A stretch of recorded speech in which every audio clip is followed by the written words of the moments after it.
10 साल का कालखंड, उसका एक एक दिन का अवलोकन करो राजकुमार टुकराल का। जब जब टूटने लगा सामने चट्टान की तरह खड़ा हुआ। कोई तुम्हारी सुनने वाला नहीं है।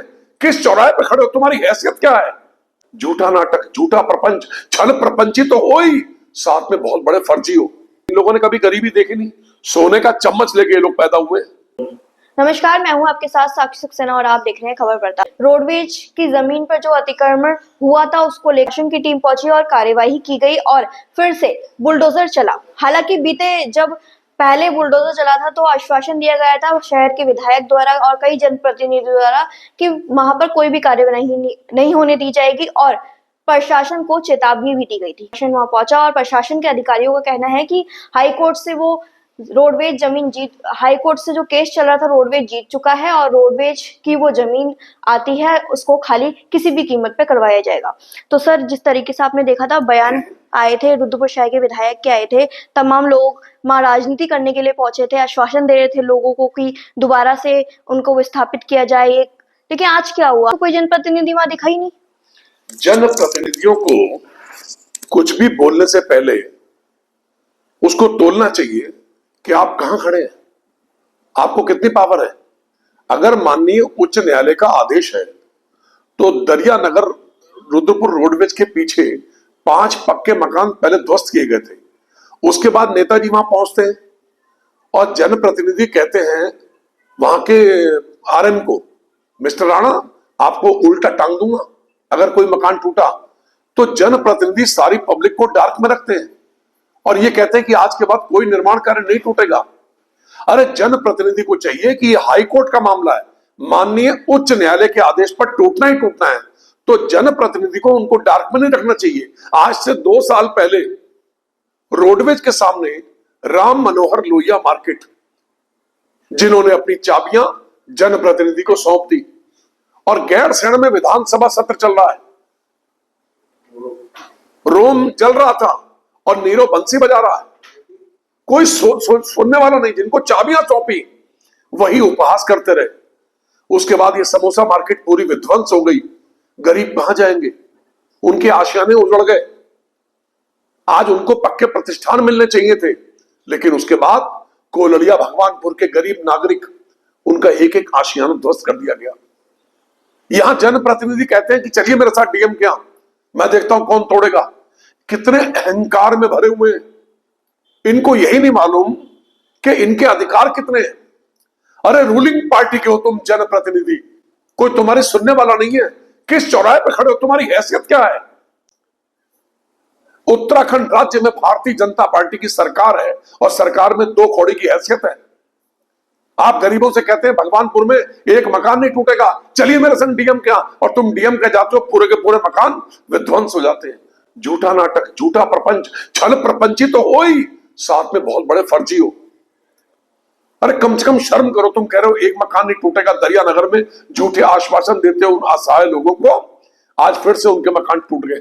जिन लोगों को वहां पर उजारा गया था वो लोग किराए के मकान पे रहते हैं, उसी जगह पे आसपास। लोगों का कहना है कि उस समय क्यों नहीं आए जब मकान टूट रहे थे। उसके बाद राजनीति करने से क्या फायदा? जब वोट लेने के लिए जाते हैं तो लोगों के पांव छूते हैं, गिड़गिड़ाते हैं, और वोट लेने के बाद कितना अहंकार बढ़ जाता है। किसी इलाके में जाना भी नहीं है, किसी की सुननी भी नहीं है। लोग टूट रहे हैं, मर रहे हैं, घर से घर विहीन हो रहे हैं, मकान टूट रहे हैं, और तुम्हें सिर्फ एक सूत्री कार्यक्रम है, एक सूत्री है। आज रुद्रपुर विधानसभा की जनता बखूबी समझ चुकी है ये झूठे और फरेबी लोगों को। इन्होंने जनता को ठगा। जिस प्रकार से रामायण में रावण ने सीता का हरण किया था, इसी प्रकार से यहां की राजनीति का हरण हुआ है। वो लोग आज आम जनमानस को डार्क में रख गए, अंधकार में कर गए। आज प्रकाश का पुंज है ही नहीं, कहीं कुछ दिखाई नहीं देता और जनता अपने आप को ठगा महसूस कर रही है। अरे कम से कम जितना कहते हो उतना करके दिखाया करो। अपने अंदर आकलन करो कि कौन तुम्हारी सुनता है, न जिला प्रशासन में न पुलिस प्रशासन में। रुद्रपुर में कई अतिक्रमण टूटे, हर जगह आश्वासन मिला लोगों को, लेकिन आशियाना नहीं मिला। 10 साल का कालखंड, उसका एक एक दिन का अवलोकन करो राजकुमार टुकराल का। जब जब टूटने लगा सामने चट्टान की तरह खड़ा हुआ। आप जनता को ये कहिए हाईकोर्ट का आदेश है, मैं इसमें असहाय हूं। आप ये क्यों कह रहे राणा रोडवेज के प्रबंधक को कि तुम्हें उल्टा टांग दूंगा? किस दम पर कह रहे हो? एक अधिकारी का कोई मान सम्मान नहीं है? और कह रहे हो तो करके दिखाओ। आज फिर टूट गया। कौन तुम्हारी सुन रहा है? क्या हैसियत है तुम्हारी? गरीबों के आशाने टूट रहे हैं और आप उनको अंधेरे में रख रहे हैं कि एक ईंट नहीं टूटने दूंगा। जब जब आपने कहा कि नहीं टूटने दूंगा तब तब टूटता है। ये एक बार नहीं, चार चार बार रुद्रपुर शहर की जनता ने आजमा लिया। पांच बार रुद्रपुर शहर की जनता ने आपको आजमा लिया। आप जहां कहते हो कि नहीं टूटेगा, उल्टा टांग दूंगा, कोई ताला नहीं टूटने दूंगा, कोई दीवार नहीं हिलने दूंगा, एक ईंट नहीं हिलने दूंगा, वहां टूट जाता है। कौन सुन रहा है तुम्हारी? अरे आकलन करो अपनी राजनीतिक हैसियत का। सर वहीं रोडवेज के अधिकारी से जब मीडिया वालों ने बातचीत करी तो वो कह रहे थे कि कुछ भी हो जाए ये टूटना है, वो जमीन उनकी है। लेकिन उसके बावजूद वहां पर एक नेता पहुंचते हैं, उन्होंने भी बातचीत करी लेकिन उन्होंने किसी की नहीं सुनी। तो फिर प्रशासन अलग चल रहा है और जनप्रतिनिधि अलग चल रहे हैं। जनप्रतिनिधियों को, आम जनमानस को डार्क में नहीं रखना चाहिए। दूसरा, रोडवेज के कर्मचारियों को स्पष्ट मंतव्य देना चाहिए अपना कि यह माननीय उच्च न्यायालय का आदेश है, ये टूटना ही टूटना है। और उन असहाय गरीब लोगों का जिनका आशियाना टूटा है उनको समय देना चाहिए। आपने मंदिर तक की परवाह नहीं की, देवी देवताओं की मूर्ति भी नहीं हटाने दी और सारे के सारे मकान तोड़ दिए। अरे कम से कम इतना समय दे दो उसको कि वो अपना मकान, अपना आशियाना खाली कर ले। आज सब्र करो। सबको कहना चाहता हूं, प्रशासनिक अधिकारियों को, कि राजकुमार ठुकराल जैसा जनप्रतिनिधि यहां पर नहीं है।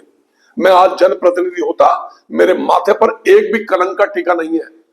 मैं उन गरीबों को डार्क में नहीं रखता, उनको समय दिलवाता कि अपना आशियाना और जगह बसा लो। ये माननीय उच्च न्यायालय का आदेश है। उच्च न्यायालय यानी भगवान विष्णु की गद्दी, वहां पर किसी की नहीं चलती, सिर्फ और सिर्फ कानून का राज चलता है। लेकिन आम जनमानस, जिन गरीबों के आशियाने आज टूट रहे हैं, इनको कम से कम समय दिलवाना चाहिए और उनको सच्चाई से अवगत कराना चाहिए कि माननीय उच्च न्यायालय के आगे किसी नेता की कोई औकात नहीं है। प्रशासन का अधिकारी जो था, रोडवेज प्रशासन के अधिकारी, उनका कहना है कि विस्थापित करने की, लोगों को पुनर्वास करने की उनकी कोई जिम्मेदारी नहीं है क्योंकि इन लोगों ने अतिक्रमण कर रखा था और हाईकोर्ट से आदेश मिले हैं इस जमीन को खाली कराने के। जनप्रतिनिधि किस लिए बनता है? नेताओं को इस ओर ध्यान देना चाहिए। कंटोपा गांव में कई लोग उजड़ गए, जंगलात की जमीन पे थे। मैंने 2 कॉलोनी बनाई आपका संपतपुर में, भगत सिंह जी के नाम पर और नरेंद्र मोदी जी के नाम पर। एक मोदी कॉलोनी और एक भगत सिंह कॉलोनी, दोनों को आबाद किया। आज सबके आशियाने, सबके बच्चों के चेहरे पे मुस्कान है। जितने भी लोगों को रुद्रपुर में अतिक्रमण पे बसे हुए थे, उन लोगों को अगर हटाया गया है तो कहीं ना कहीं उनका पुनर्वास होना चाहिए। मैं इनको कई जमीनें बता चुका हूं, उन जमीनों पर वेंडिंग जोन बनाए, उन जमीनों पर इनको बेचारों को आबाद करें जो टूट रहे हैं, बर्बाद हो रहे हैं। अरे जिनका आशियाना लुट गया उन पर क्या बीतरी होगी, उनके बच्चों पर क्या बीतरी होगी? ये काहे के जनप्रतिनिधि है? अरे कम से कम इनको सोचना चाहिए, अपने अंदर झांक के देखना चाहिए। ऐसा भी नहीं है कि वो 2 साल 3 साल पहले बसे हुए हैं, कई 25 साल। अरे वो 25 साल से ऊपर हो गए, क्योंकि इनको एहसास नहीं ना। इन लोगों ने कभी गरीबी देखी नहीं। सोने का चम्मच लेके ये लोग पैदा हुए। जो सोने का चम्मच लेके पैदा हुआ है, जो अरबों में खेल रहा है दिन रात, जिसको पैसे के अलावा कुछ दिखाई नहीं देता, वो जनता की क्या सुध लेगा? उसको एहसास ही नहीं गरीबी क्या होती है। अरे गरीबी तो उससे पूछे जिसका आशियाना उजड़ गया है। आज लोग रो रहे हैं, उनके बच्चे क्रदन कर रहे हैं। अरे उनकी बद्दुआं हिलाकर रख देंगी। यहां पर जितने भी लोग जनता को गुमराह कर रहे हैं, उन गरीबों की जिनके आशियाने टूटे, जिनकी दुकान राम मनोहर लोहिया मार्केट उजड़ गई, जो समोसा मार्केट के गरीब लोग, जब तक मैं विधायक था मैंने किसी को नहीं उजड़ने दिया। अरे सड़कें चौड़ी हो, कौन मना कर रहा है? दुकानदारों को विश्वास में लेके सड़कें चौड़ी बननी चाहिए और किसी का नुकसान भी ना हो और बीच का रास्ता निकालकर इस शहर में अच्छे अच्छे काम होने चाहिए। लेकिन 3.5 साल में एक भी प्रोजेक्ट नहीं। हाँ, झूठ बुलवा लो, लंबे चंबे भाषण दिलवा लो, भाषण देने के अलावा कोई काम नहीं है। झूठ का पुलिंदा साथ लेके चलते हैं। रिंग रोड आज से करीबन 10 साल पहले उसका जन्म हुआ, मेरे कार्यकाल में बनाई सेंट्रल गवर्नमेंट ने। 2 राज्यों को जोड़ने वाला नवाबगंज मार्ग उत्तर प्रदेश उत्तराखंड को जोड़ता है, महतोद से लेकर नवाबगंज तक। वो अजय भट्ट जी की कृपा से बन रहा है, सेंट्रल गवर्नमेंट से, सीआरएफ से। और ये 14.2 किलोमीटर मार्ग है, ये भी अजय भट्ट सांसद की कृपा से बन रहा है। कोई भी झूठा, ऐसा झूठा प्रपंच जिससे कोई मतलब नहीं है, उसका श्रेय लेने का प्रयास करते हैं। अरे ये भी श्रेय लो ना, आज तुमने मकान तोड़वाए, इन गरीबों का कौन रखवाला होगा? दो इनको, अगर ये सबके मकान भी बसा दे, इनको क्या फर्क पड़ रहा है? अपार संपत्ति पिछले 3.5 साल में लोगों ने यहां लूटी है। तो देख सकते हैं जो साफ तौर पे कहना है कि जो लोगों का अतिक्रमण पे थे, जिन लोगों को उजाड़ा गया है, कहीं ना कहीं उनका पुनर्वास होना चाहिए, क्योंकि बहुत से लोग अब किराए पर रहने पर मजबूर हैं, जो कई 30 साल 50 साल से उस स्थान पे रह रहे थे। अब प्रशासन कहीं और चलता है और जो जनप्रतिनिधि हैं वो कहीं और चलते हैं। बाकी की तरह खबरों के लिए बने रहिए, देखते रहिए खबर पड़ताल। धन्यवाद।